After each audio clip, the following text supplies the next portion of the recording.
Hi, and welcome to Ambassador Vlog number 2. This is something new from AutoMoments. It's a vlog series shot right here in my 1972 AMC Ambassador sedan. I mentioned in the first episode that I wanted to do a questions and answers segment. You guys had some nice questions in the comments section, so I figured I'd better provide some answers. So let's get started with our questions and answers Ambassador Vlog.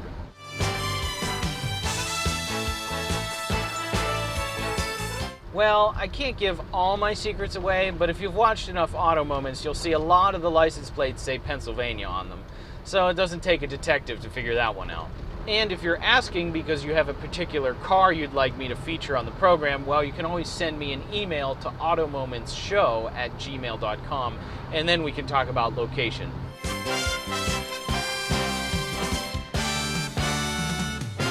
What's my connection with MotorWeek? I didn't just beg for a job. There was a lot of other work involved, and there was a little bit of begging. But it started when I was in college, and I realized they had internships for students, and then after being an intern there for a summer, I stayed in touch with them, got a job at another TV station somewhere else, worked there for a while, and then a couple years later, a position opened up at MotorWeek. I applied, they hired me, and the rest is history.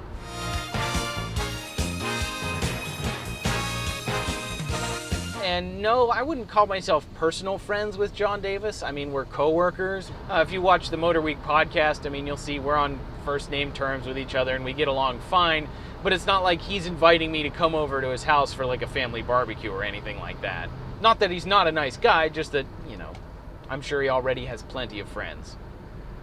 This minivan behind me is making me nervous. I don't trust him.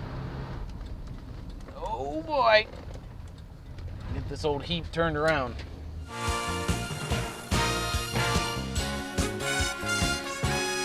So in the previous video, somebody asked, was that my official AMC shirt, that red, white, and blue vintage polo?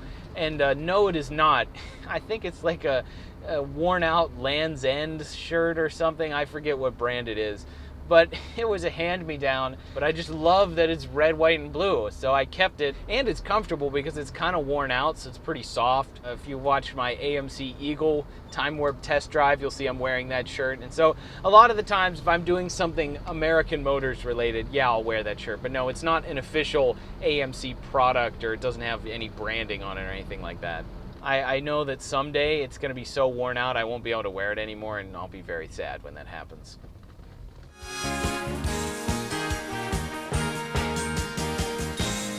Why do Yanks like wood grain laminates on cars? Well, I'm assuming that the person who asked that question is not from America, and from the sound of it, it sounds like they're from Australia. I can't pinpoint why Americans loved wood grain, and I say loved in a past tense because there's like no vehicles anymore that have it. From a purely stylistic standpoint, wood grain was because of like the woody wagons that you'd have in the 30s and 40s or whatever, where the cars had actual wood body paneling. I think it's just an elegance thing. I think it makes a car look, well, I think back then people thought it made cars look expensive. It's not very popular at all now. The exception being like the PT Cruisers you see with the aftermarket wood grain kits. And of course, nobody's ever accused PT Cruiser owners of having good taste, but it's definitely sort of a retro thing. I guess the reason why cars from this era have wood grain on the inside is because it's cheaper than actual wood. You just get a sticker and slap it on top of vinyl or plastic or metal, and there you go. You get the look of wood, but it's just fake.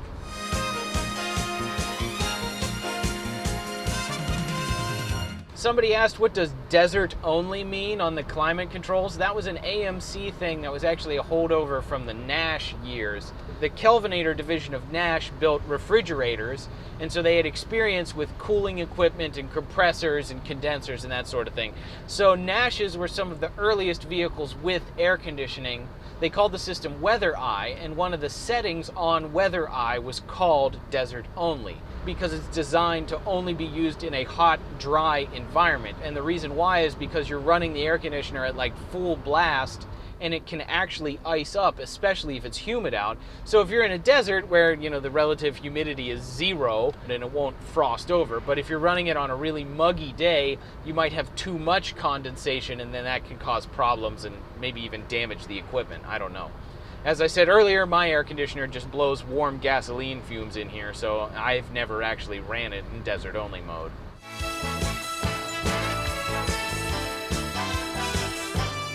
AMC made the switch to Chrysler transmissions because they were using Borg-Warner transmissions before that, and I'm sure there were layers of engineering analysis and cost analysis and manufacturing analysis that went into this, and I guess management decided that the TorqueFlite was a better transmission. Apparently it's a more modern design and more reliable and easier to service and those sorts of things. So I'm sure it was entirely a practical decision why AMC switched from Borg-Warner automatics to Chrysler automatics.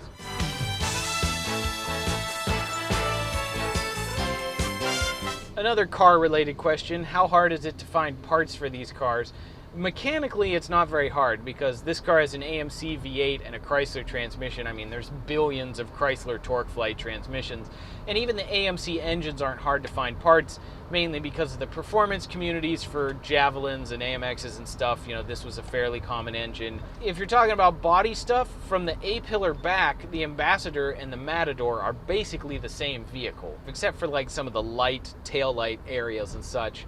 What gets difficult is when you're getting into parts that are Ambassador specific. So if it's a part that wasn't shared with any other AMC or the Matador, especially because by 1972 AMC was kind of reaching the point where they were selling fewer and fewer Ambassadors, and so the Ambassador kind of became an afterthought. They didn't market it very strongly, and as for interior stuff, I mean, that stuff can be really hard to find. You know, these cars are old, and with UV damage and stuff, you can get all this vinyl and stuff in here can get hurt, and that's tough.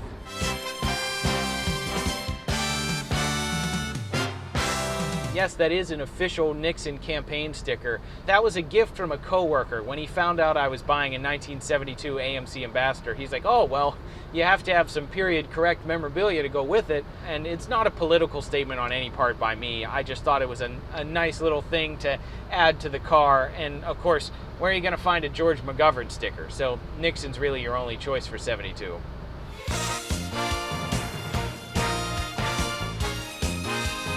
On the highway, this is a pretty loud car, not necessarily in terms of engine noise, but the wind noise, it's basically like driving a flying brick. My car also has those like chrome window guards, and so whenever you're driving, those things just catch the wind. It makes so much noise. Well, and right now you're hearing rain noise, because apparently it decided to start raining while I'm filming this. And now you're going to hear the noise of my ancient windshield wipers sliding along the window. In terms of tire noise, I don't really notice a problem. And in terms of engine noise, if you stand on it, yeah, it'll get loud. But if you're just cruising along at a regular speed, it's not that big of a problem. See, now that we're on the level, it says we have a quarter of a tank. And once we start to go uphill, it says we have no gas. Then when I start to go downhill, it says I have a full tank. So the secret is just drive downhill all the time. Alrighty. $20 later, we're gassed up and ready to go. If we can find our way out of this terrible parking lot. I mentioned in my last video that this car doesn't get a whole lot of attention in public, and I just gassed up and not a dang person looked. I could have rolled up in a cardboard box and gotten more attention than this thing, but there's the green.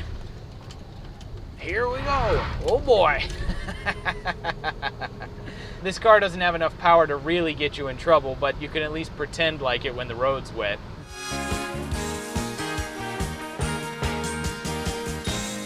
Is this an AMC-oriented channel? And the answer is no, although I could see why you might think that. There are a lot of AMC-related videos. But the goal of AutoMoments isn't to focus on one specific brand, it's to focus on sort of these underappreciated cars. Plus, it's more fun to drive unusual cars. I mean, yeah, you can spend all day talking about the minute differences between a 68 and a 69 Camaro or whatever, but I like to focus on unusual cars. One, because everybody likes the underdog, and two, I just find them interesting.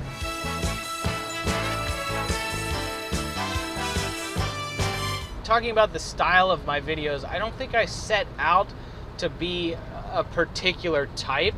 It's just after I made a few, I kind of settled into a niche that I liked. I would describe my style, at least for the time warp test drive videos, as mini documentaries. There's a lot of YouTube channels out there. They take the low-hanging fruit. They're, oh, the Pacer was ugly and it sucked and everybody hated it. Or, oh, the Pontiac Aztec was the worst vehicle ever made in the history of time. And, oh, PT Cruisers are lame. And yes, I know I just made fun of a PT Cruiser earlier. But just repeating the same old cliches about cars every time just gets so boring. And I think every car, even the PT Cruiser, has qualities about it that are interesting and worth mentioning. I find it so much more satisfying to really research and talk about a car than just to like hate on it.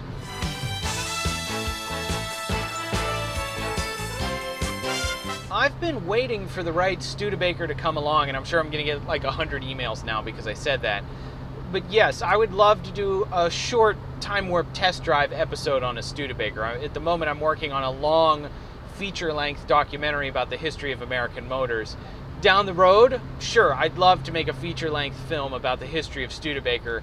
Of course, other people have already done that, so I don't know how much of a market there is for a product like that. This minivan behind me is making me nervous. This is the second minivan that's been following me around today. It's like, where does this guy have to be?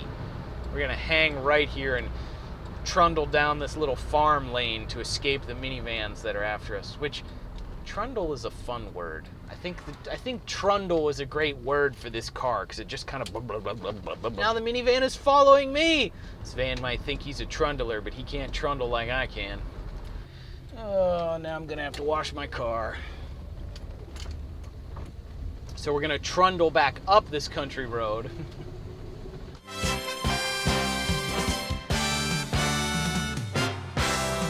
I've never heard of a gear vendor's box, but I'm assuming it's something you do to your transmission or drivetrain that allows you to not run at as high of RPMs on the highway. And I'd think about it, but I don't do a ton of road trips in this car yet. If I saw myself road tripping a lot, yeah, I'd consider doing something to increase my gas mileage.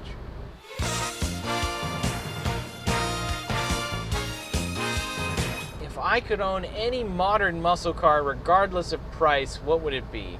I just drove the new Mustang GT and it was a manual, and it was the easiest manual car I've driven in a long time. If I was buying a muscle car as a daily driver, I'd either get a Mustang GT or even the Mustang EcoBoost is a really good car. And I know that like a 4-cylinder Mustang is heresy to some people. And I mean, if you're not tracking it, what do you need V8 power for anyways? The EcoBoost is more powerful than a 90s V8 Mustang anyways. But when it comes to looks, I just love the design of the Challenger. And the thing is, I'm not like a huge Mopar guy. There's just something about the current Dodge Challenger. I think it's a gorgeous car. Now, in person, it is enormous. The doors are like billboards. It is not a small vehicle by any stretch. And then, of course, you're going to wonder about the Camaro. I don't hate the Camaro. I had a bad experience with the movie Transformers when I was in high school, and I've never liked Camaros since. And it's all because of the movie Transformers. So, sorry, Shia LaBeouf fans.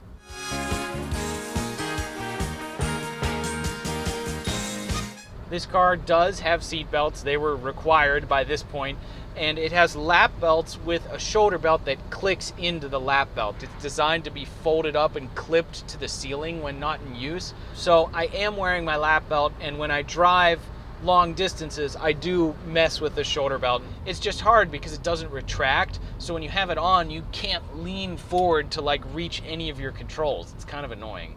So I'd like to thank you for coming along with me to experience my 1972 AMC Ambassador on the second episode of the Ambassador Vlogs.